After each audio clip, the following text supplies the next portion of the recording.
est 3 heures du matin.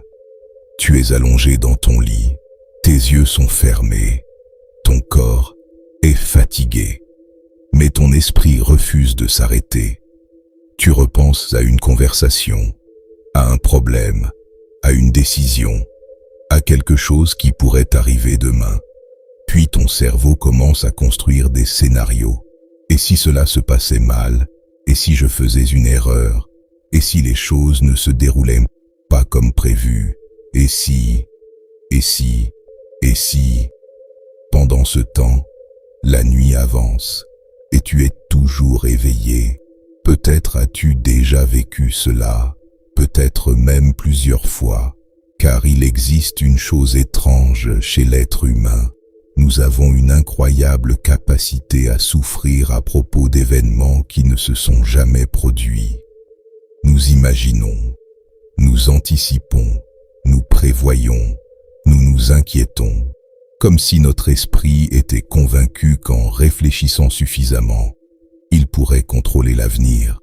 Pourtant, combien de ces scénarios se réalisent réellement? Très peu. Et malgré cela, nous recommençons encore et encore et encore. Imagine maintenant une autre scène. Tu envoies un message important, un message auquel tu tiens, puis tu attends. Quelques minutes passent, puis 1 heure, puis 2, toujours aucune réponse. Et lentement, quelque chose commence à se produire. Ton imagination prend le relais. Peut-être est-il fâché, peut-être a-t-il changé d'avis, peut-être ai-je dit quelque chose qu'il ne fallait pas, peut-être qu'il m'ignore, peut-être. Et soudain, une simple absence de réponse devient une source d'anxiété. Pourtant, les faits n'ont pas changé. Tu as envoyé un message. Tu n'as pas encore reçu de réponse. C'est tout. Mais ton esprit refuse de s'arrêter là. Il veut comprendre, anticiper, contrôler. Maintenant pense à un entretien d'embauche, à un examen, à une présentation importante, à un rendez-vous qui compte pour toi. Les jours précédents, tu réfléchis, tu prépares, tu anticipes, ce qui est normal. Puis arrive un moment où tu ne peux plus rien faire. Tu t'es préparé, tu as travaillé, tu as donné le meilleur de toi-même, et pourtant, ton esprit continue à tourner parce qu'il veut contrôler quelque chose qui ne dépend plus entièrement de lui. Le résultat, la décision, le jugement, l'issue, et plus il essaie de contrôler ce résultat, plus il devient anxieux. Observe également ce qui se passe dans les relations. Combien de personnes souffrent parce qu'elles essaient de contrôler ce que ressent quelqu'un d'autre? Elles veulent être aimées, compréhensives, appréciées. Elles veulent éviter les conflits, éviter les ruptures, éviter les déceptions. Alors elles surveillent tout, chaque mot, chaque réaction, chaque silence, comme si elles pouvaient empêcher l'imprévisible de se produire. Mais les émotions des autres ne leur appartiennent pas. Le cœur des autres ne leur appartient pas. Les décisions des autres ne leur appartiennent pas. Et cette réalité est parfois difficile à accepter. Pense aussi aux parents. Aucun amour n'est probablement plus puissant. Et pourtant, aucun amour ne se heurte aussi brutalement aux limites du contrôle. Les parents veulent protéger leurs enfants, les aider, éviter leurs souffrances, leurs erreurs, leurs chagrins. Mais tôt ou tard, ils découvrent une vérité douloureuse. Ils peuvent guider, conseiller, éduquer, aimer, mais ils ne peuvent pas vivre à leur place. Ils ne peuvent pas choisir chacune de leurs décisions. Ils ne peuvent pas empêcher toutes les erreurs. Ils ne peuvent pas contrôler toute leur vie. Et beaucoup de souffrances naissent précisément de cette lutte. La lutte contre une réalité qui échappe à notre pouvoir. Regarde maintenant ta propre existence. Combien de temps passes-tu à penser à demain, Combien de temps passes-tu à revivre hier? Combien d'énergie dépenses-tu à essayer d'empêcher certains événements, à prévoir chaque détail, à anticiper chaque problème, à imaginer chaque scénario possible, et surtout, combien de cette énergie produit réellement les résultats que tu espères? Les stoïciens avaient observé quelque chose de remarquable. L'être humain possède une étrange tendance. Il veut contrôler ce qu'il ne contrôle pas, et il néglige souvent ce qu'il contrôle réellement. Il veut contrôler l'avenir, mais oublie ses actions présentes. Il veut contrôler les opinions des autres, mais oublie son propre caractère. Il veut contrôler les résultats, mais oublie les efforts. Il veut contrôler les circonstances, mais oublie ses réactions. Et c'est là que commence une immense partie de la souffrance humaine, parce que plus nous essayons de contrôler l'incontrôlable, plus nous devenons anxieux, plus nous devenons frustrés, plus nous devenons épuisés, comme quelqu'un qui tente de retenir l'eau entre ses doigts.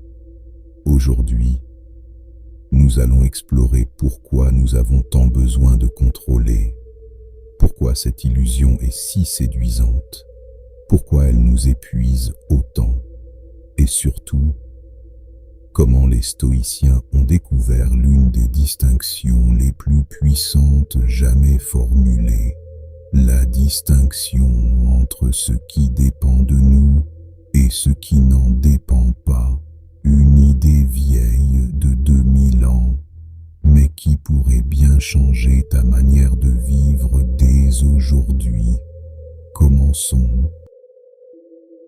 Contrôler, si l'on observe honnêtement sa propre vie, on découvre quelque chose d'étrange. Nous passons une grande partie de notre temps à essayer de sécuriser l'avenir, à prévoir, à anticiper, à organiser, à calculer, à imaginer ce qui pourrait arriver. Et cela semble parfaitement raisonnable. Après tout, prévoir est utile, anticiper est utile, organiser est utile. Les stoïciens n'ont jamais dit le contraire. Le problème apparaît lorsque la préparation se transforme en obsession, lorsque l'anticipation se transforme en anxiété, lorsque le désir de prudence se transforme en besoin de contrôle. Car derrière ce besoin de contrôle se cache souvent quelque chose de beaucoup plus profond. La peur. La peur que les choses ne se déroulent pas comme nous le souhaitons. La peur de perdre ce que nous aimons. La peur de souffrir. La peur d'être déçu. La peur d'échouer. La peur de l'incertitude. Imagine un voyageur qui s'apprête à prendre l'avion. La veille du départ, il vérifie son billet. Puis il le vérifie encore. Puis encore une fois, il contrôle les horaires, la météo, les bagages, les papiers, tout est prêt. Absolument tout. Et pourtant, son esprit continue à tourner. Pourquoi? Parce qu'il ne cherche plus seulement à préparer son voyage. Il cherche à éliminer toute possibilité d'imprévu. Or, cette mission est impossible. Il existera toujours quelque chose que nous ne pouvons pas prévoir. Toujours. Et c'est précisément ce qui rend l'existence inconfortable pour beaucoup de personnes. La vie contient une part irréductible d'incertitude. Une part que personne ne peut supprimer. Peu importe son intelligence, peu importe sa richesse, peu importe son expérience, personne ne connaît exactement demain. Personne. Et pourtant, nous passons souvent énormément d'énergie à essayer d'obtenir cette certitude impossible. Observe ce qui se passe lorsqu'un problème apparaît. Très souvent, notre premier réflexe n'est pas d'agir. Notre premier réflexe est de chercher à reprendre le contrôle. Nous voulons des réponses immédiates. Nous voulons comprendre immédiatement. Nous voulons savoir exactement ce qui va arriver. Tout de suite. comme si l'incertitude était plus douloureuse que le problème lui-même. Prenons un exemple simple. Tu réalises un examen médical. Quelques jours plus tard, tu attends les résultats. Pendant cette attente, deux possibilités existent. La première, tu acceptes que les résultats arriveront lorsqu'ils arriveront. La seconde, tu passes tes journées à imaginer tous les scénarios possibles, à rechercher sur Internet, à interpréter chaque sensation de ton corps, à imaginer le pire. Le résultat final sera pourtant le même, mais ton niveau de souffrance sera totalement différent. Pourquoi ? Parce que dans le second cas, tu tentes de contrôler quelque chose qui ne dépend plus de toi, et ton esprit se heurte à une réalité qu'il refuse d'accepter. L'incertitude, cette même dynamique apparaît partout, dans les relations, dans le travail, dans l'argent, dans la santé, dans les projets. Nous voulons savoir, nous voulons être sûrs, nous voulons garantir le résultat. Mais la vie ne fonctionne pas ainsi. Aucune relation n'est garantie, aucun projet n'est garanti, aucune réussite n'est garantie. Même la personne la plus prudente du monde ne peut supprimer totalement le risque. Et c'est précisément ce qui effraie tant de gens. Parce que nous avons tendance à confondre deux choses, la sécurité et le contrôle. Nous croyons parfois que si nous contrôlons davantage, nous souffrirons moins. Mais très souvent, c'est l'inverse qui se produit. Plus nous essayons de contrôler ce qui nous échappe, plus nous devenons anxieux, plus nous surveillons, plus nous vérifions, plus nous anticipons, et plus notre esprit devient agité, comme quelqu'un qui essaie d'arrêter les vagues avec ses mains. Chaque vague repoussée est immédiatement remplacée par une autre, et la fatigue finit par s'installer. Les stoïciens avaient parfaitement compris ce mécanisme. Ils savaient que beaucoup de nos souffrances ne viennent pas seulement des événements. Elles viennent de notre refus d'accepter que certaines choses échappent à notre pouvoir. Et c'est là que commence l'une des idées les plus révolutionnaires de toute leur philosophie. Une idée simple, mais capable de transformer une existence entière. Comprendre qu'il existe des choses qui dépendent de nous et d'autres qui n'en dépendent pas.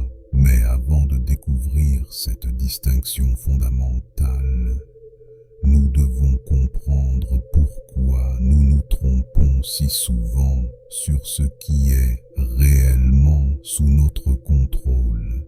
Et c'est précisément ce que nous allons explorer dans la partie suivante. 2. L'illusion du contrôle. Il existe une question que les stoïciens nous invitent à nous poser. Une question simple, mais profondément inconfortable. Parmi toutes les choses qui occupent ton esprit aujourd'hui, combien dépendent réellement de toi? Prends quelques secondes et pense à ce qui te préoccupe en ce moment. Peut-être une relation, peut-être un projet, peut-être un problème financier, peut-être ta santé, peut-être l'avenir de tes enfants, peut-être une décision importante. Maintenant, regarde plus attentivement. Combien de ces préoccupations concernent des choses que tu peux véritablement contrôler, pas influencer, pas espérer, pas souhaiter, contrôler complètement? Souvent, la réponse est surprenante, parce que nous découvrons que nous passons une quantité énorme d'énergie mentale sur des choses qui ne nous appartiennent pas, les réactions des autres, leurs opinions, leurs émotions, leurs décisions, les résultats, le hasard, l'avenir, le passé et même la météo. Cela peut sembler évident lorsqu'on le dit ainsi. Pourtant, nous vivons souvent comme si tout cela dépendait de nous. Imagine un agriculteur. Il prépare sa terre, il sème, il arrose, Il travaille avec sérieux. Mais peut-il contrôler la pluie? Peut-il contrôler les saisons? Peut-il contrôler le vent? Peut-il contrôler chaque événement qui influencera sa récolte? Bien sûr que non. Et pourtant, cela ne l'empêche pas d'agir. Il fait ce qui dépend de lui, puis il accepte ce qui ne dépend pas de lui. Cette sagesse paraît simple, mais elle est incroyablement rare, car la plupart d'entre nous agissent différemment. Nous voulons contrôler la pluie, contrôler le vent, contrôler les saisons, puis nous nous épuisons lorsque nous découvrons que c'est impossible. Prenons un exemple plus proche de notre quotidien. Tu passes un entretien d'embauche, tu prépares ton dossier, tu travailles ton discours, tu arrives à l'heure, tu fais de ton mieux. Tout cela dépend de toi. Mais la décision finale, elle dépend également du recruteur, des autres candidats, du budget de l'entreprise, de facteurs que tu ignores totalement. Pourtant, beaucoup de personnes passent ensuite des jours à ruminer cette décision, comme si leur inquiétude pouvait influencer le résultat, comme si leur anxiété possédait un pouvoir secret. Mais elle n'en possède aucun. Et c'est précisément là que se trouve l'illusion. Nous croyons souvent que nous contrôlons davantage les choses lorsque nous nous inquiétons davantage. Mais l'inquiétude n'est pas du contrôle. C'est simplement une activité mentale. Un mouvement de l'esprit. Rien de plus. Imagine maintenant quelqu'un qui souhaite être aimé de tout le monde. Il surveille ses paroles, ses gestes, ses opinions, ses comportements. Il fait tout pour éviter le rejet, pour éviter les critiques, pour éviter les désaccords. Et malgré tous ses efforts, certaines personnes continuent de ne pas l'apprécier. Pourquoi? Parce qu'il n'a jamais eu le contrôle de cette variable. Jamais. Les autres possèdent leur propre histoire, leurs blessures, leurs préférences, leurs préjugés, leurs émotions, leurs jugements, et tout cela échappe à notre pouvoir. Pourtant, nous passons parfois des années à essayer de contrôler ce qu'ils pensent de nous. Imagine la fatigue que cela représente, imagine l'énergie consommée, imagine le poids mental. Les stoïciens voyaient dans cette confusion l'une des grandes sources de souffrance humaine. Nous voulons contrôler ce qui nous échappe et nous négligeons souvent ce qui dépend réellement de nous. Nos choix, nos actions, nos efforts, notre discipline, notre manière de répondre aux événements, notre caractère. C'est un peu comme si un archer passait tout son temps à vouloir contrôler le vent. Au lieu d'améliorer sa technique, le vent existe, il existera toujours, mais il n'est pas sous son contrôle. Sa posture l'est, sa concentration l'est, son entraînement l'est, et c'est là que réside sa véritable puissance. Cette idée est beaucoup plus profonde qu'elle n'en a l'air, car elle transforme complètement notre manière de vivre. Lorsque quelque chose nous préoccupe, nous pouvons commencer à nous demander « Cette chose dépend-elle réellement de moi ?» Si la réponse est oui, alors agis, travaille, progresse, fais ce qui est nécessaire. Mais si la réponse est non, alors pourquoi lui abandonner ta paix intérieure? Si je lui donnais le pouvoir de te voler ton sommeil, pourquoi lui donner le pouvoir de gouverner tes émotions? Pourquoi lui offrir ton énergie mentale? Pourquoi faire des efforts? C'est ici que commence la véritable liberté stoïcienne. Pourquoi poursuivre des objectifs? Accepter ce que l'on ne contrôle pas ne signifie pas devenir passif. Cette question c'est une erreur que beaucoup commettent. Les stoïciens n'étaient pas des fatalistes. Ils étaient des hommes d'action, des hommes de responsabilité, des hommes de courage, détachés de tout. Et c'est précisément ce point que nous allons découvrir dans la partie suivante. Mais la réalité, car il existe une différence immense entre accepter l'incontrôlable des hommes et abandonner toute initiative, des empereurs, des généraux, des commerçants, des enseignants, des hommes qui prenaient des décisions, qui assumaient des responsabilités, qui construisaient, qui dirigeaient, qui agissaient. Alors quelle était leur différence?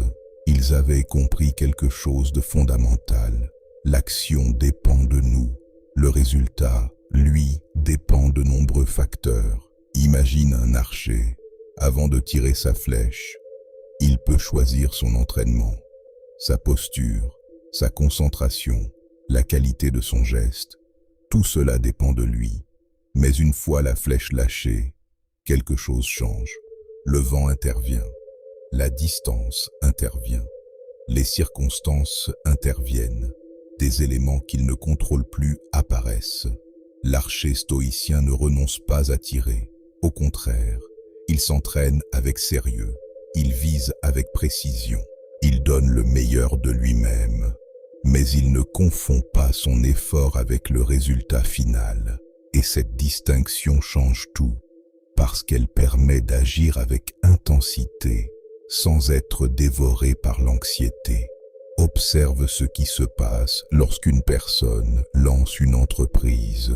Elle travaille, elle apprend, elle investit du temps, de l'énergie, parfois même de l'argent. Tout cela dépend d'elle, mais le marché, l'économie, les décisions des clients, les imprévus, tout cela ne dépend pas entièrement d'elle.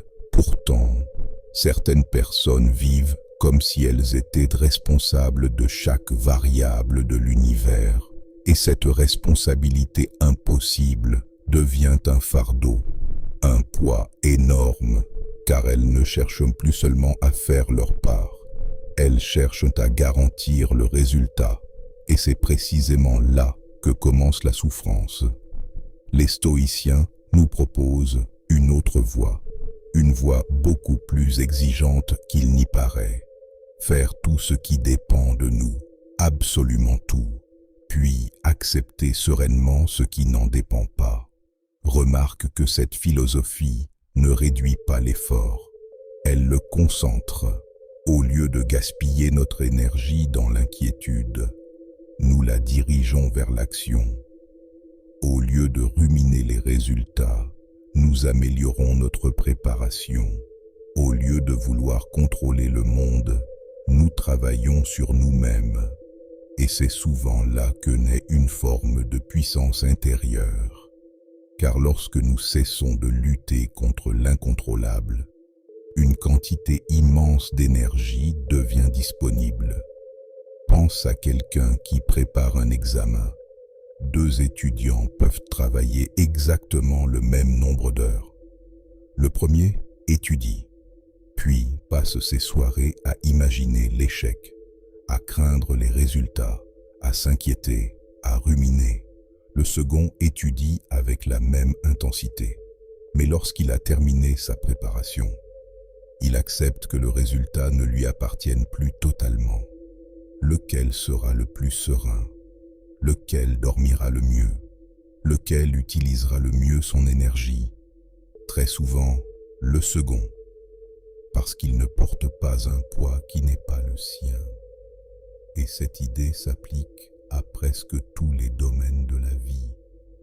Tu peux aimer quelqu'un profondément, mais tu ne peux pas contrôler ses sentiments. Tu peux éduquer un enfant avec tout ton cœur, mais tu ne peux pas vivre à sa place. Tu peux travailler avec sérieux, mais tu ne peux pas garantir chaque résultat. Tu peux prendre soin de ta santé, mais tu ne peux pas contrôler chaque événement biologique. La vie contient toujours une part d'incertitude. Toujours. Et plus tôt nous acceptons cette réalité, plus nous devenons libres, car la véritable force ne consiste pas à tout contrôler. La véritable force consiste à rester stable lorsque tout n'est pas sous contrôle.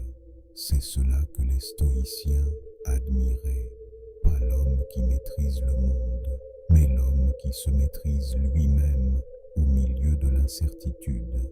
Et c'est précisément ici que commence l'une des plus grandes transformations intérieures possibles. Car lorsque tu cesses d'exiger que la vie obéisse à tes plans, tu découvres enfin quelque chose que tu poursuivais peut-être depuis longtemps, la paix. Mais comment développer concrètement cette paix dans un monde rempli d'imprévus? Comment rester calme lorsque les choses échappent à notre volonté? Comment accepter sans devenir passif? C'est ce que nous allons découvrir dans la dernière partie de cette vidéo. 4. La paix commence là où le contrôle s'arrête. Imagine un marin au milieu de l'océan. Le vent souffle, les vagues montent, les courants changent, le ciel s'assombrit. Maintenant imagine qu'il passe son temps à crier contre la mer, à se mettre en colère contre le vent, à exiger que les vagues s'arrêtent, à vouloir imposer sa volonté à l'océan. Que va-t-il obtenir? De l'épuisement, de la frustration, de la colère, mais certainement pas le contrôle, car la mer ne négocie pas, le vent ne négocie pas, les vagues ne négocient pas. Et pourtant, combien de fois faisons-nous exactement la même chose dans notre propre existence? Nous nous mettons en colère contre la réalité. Nous refusons les événements. Nous résistons à ce qui est déjà arrivé. Comme si notre refus pouvait modifier les faits. Comme si notre frustration possédait le pouvoir de réécrire le réel. Imagine quelqu'un coincé dans un embouteillage. Il regarde l'heure, il soupire, puis il s'énerve, puis il klaxonne, puis il s'énerve encore davantage. Pendant ce temps, la circulation continue exactement au même rythme.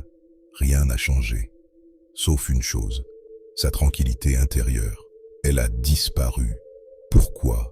Parce qu'il exigeait que la réalité soit différente de ce qu'elle était.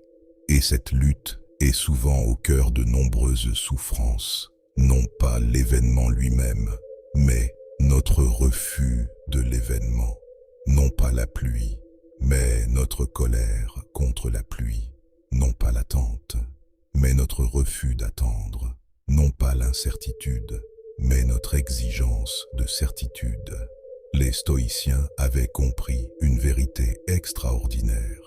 La souffrance augmente souvent lorsque nous confondons deux choses, la réalité et nos préférences.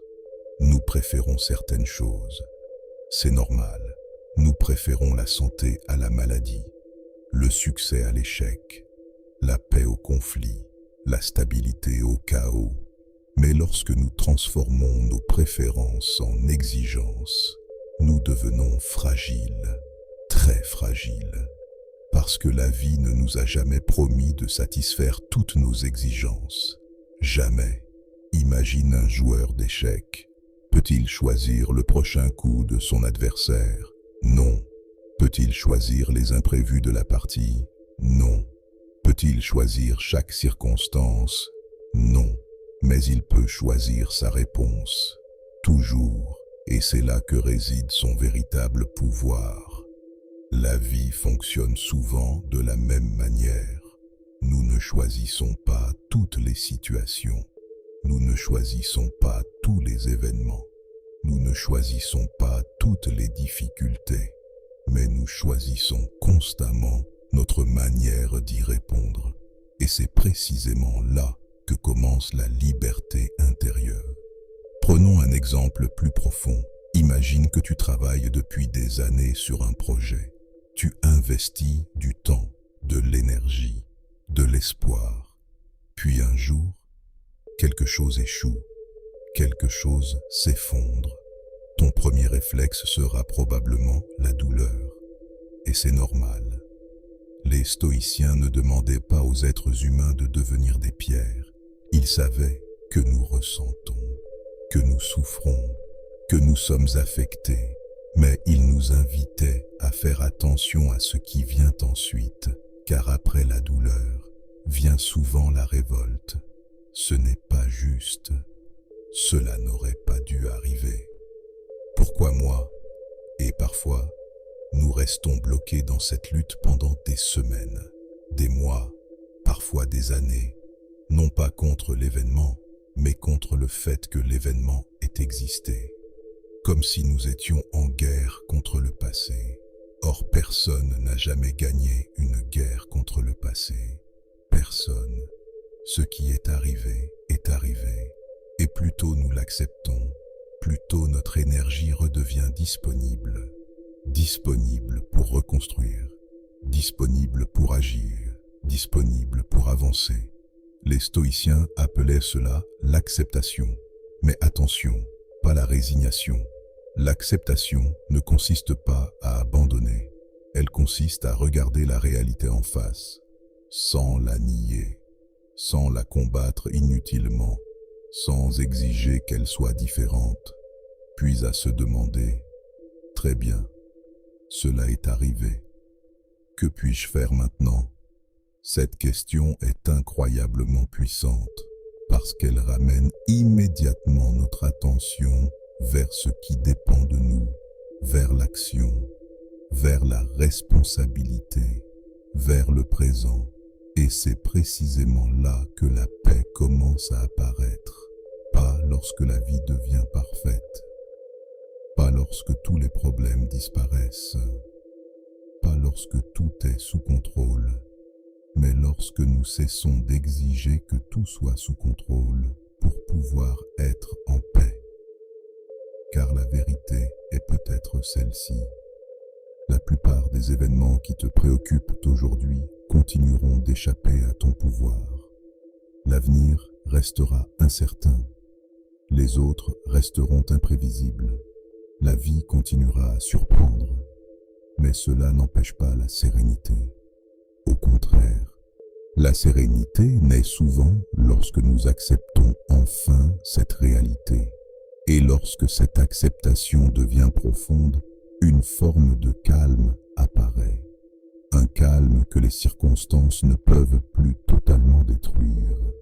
Un calme que les stoïciens considéraient comme l'une des plus grandes richesses de l'existence. Et c'est précisément cette richesse que nous allons emporter avec nous dans la conclusion. La vie n'a jamais été sous ton contrôle. Depuis le début de cette vidéo, nous avons exploré une idée qui peut sembler inconfortable au premier abord. Une idée que beaucoup d'entre nous passent une grande partie de leur vie à éviter. Tu ne contrôles pas tout. Tu ne contrôleras jamais tout. Et au fond, tu l'as toujours su. Tu ne contrôles pas la météo. Tu ne contrôles pas les marchés. Tu ne contrôles pas les décisions des autres. Tu ne contrôles pas leurs sentiments. Tu ne contrôles pas leurs jugements. Tu ne contrôles pas les accidents. Tu ne contrôles pas le temps qui passe. Tu ne contrôles pas ce qui s'est produit hier. Tu ne contrôles même pas totalement ce qui se produira demain. Et pourtant, combien d'énergie avons-nous dépensé à essayer?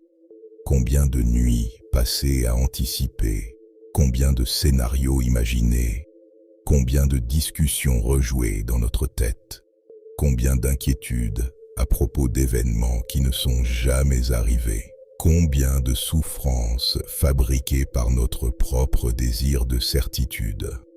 Peut-être plus que nous ne l'imaginons, car l'être humain possède une étrange habitude. Il cherche souvent la paix là où elle ne peut pas être trouvée. Il cherche la paix dans la certitude, dans le contrôle, dans la garantie, dans la prévisibilité, comme s'il se disait « Lorsque tout sera enfin sous contrôle, alors je pourrai être tranquille. » Mais observe ta propre expérience. Ce moment est-il déjà arrivé? Ce jour où tout était parfaitement sous contrôle. Ce jour où plus aucun imprévu n'était possible. Ce jour où plus rien ne pouvait être perdu. Probablement pas. Et pourtant, tu as certainement connu des moments de paix, des moments de calme, des moments de sérénité. Comment est-ce possible? Parce que la paix n'est pas née du contrôle total. Elle est née de ton rapport aux événements. Elle est née de ta manière de les accueillir. Elle est née de ton regard. Les stoïciens avaient compris cela avec une clarté remarquable. Ils savaient que la vie serait toujours incertaine. Toujours. Ils savaient que les êtres humains resteraient imprévisibles. Toujours. Ils savaient que les pertes existeraient, que les échecs existeraient, que les séparations existeraient, que les imprévus existeraient. Et pourtant, ils ne considéraient pas cela comme une condamnation. Ils considéraient cela comme une invitation à déplacer notre attention, à cesser de vouloir maîtriser l'univers, pour apprendre à nous maîtriser nous-mêmes. Car au fond, qu'est-ce qui dépend réellement de toi? Tes choix, tes efforts, tes intentions, ton honnêteté, ton courage, ta discipline, ta manière de répondre aux événements, ton caractère. Voilà ton véritable territoire. Voilà ton véritable royaume. Et lorsque tu commences à concentrer ton énergie sur ces choses, quelque chose d'extraordinaire se produit. Tu te sens plus léger parce que tu ne portes plus le poids du monde entier. Tu te sens plus calme parce que tu ne te bats plus contre la réalité. Tu te sens plus fort parce que ton énergie est enfin dirigée vers quelque chose sur lequel tu as réellement du pouvoir. Imagine deux personnes prises dans la même tempête. La première passe son temps à maudire le vent, à exiger que les nuages disparaissent, à lutter contre ce qu'elle ne peut pas changer. La seconde ajuste ses voiles. Les deux subissent la même tempête, mais une seule avance. C'est peut-être cela que les stoïciens essaient de nous enseigner depuis plus de 2000 ans.